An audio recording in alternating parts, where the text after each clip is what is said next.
ഓം ശാന്തി.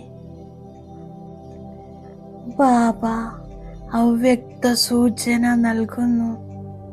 സദാ അചഞ്ചലവും ദൃഢവും ഏകരസവുമായ സ്ഥിതിയുടെ അനുഭവം ചെയ്യൂ.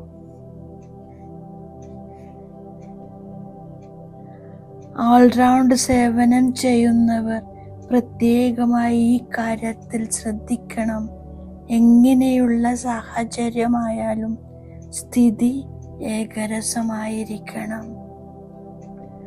ശ്രീമതത്തിൽ എപ്പോഴാണോ മന്മത്തും ദേഹാഭിമാനത്തിന്റെ അഭിപ്രായവും ശൂദ്രാവസ്ഥയുടെ അഭിപ്രായങ്ങളും കൂടിക്കലരുന്നത്, അപ്പോൾ സ്ഥിതി ഏകരസമായിരിക്കില്ല.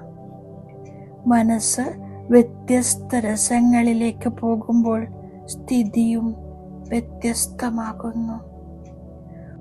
ഒരേ താല്പര്യത്തിലിരിക്കുമ്പോൾ സ്ഥിതിയും ഏകരസമാകും. ഓം ശാന്തി.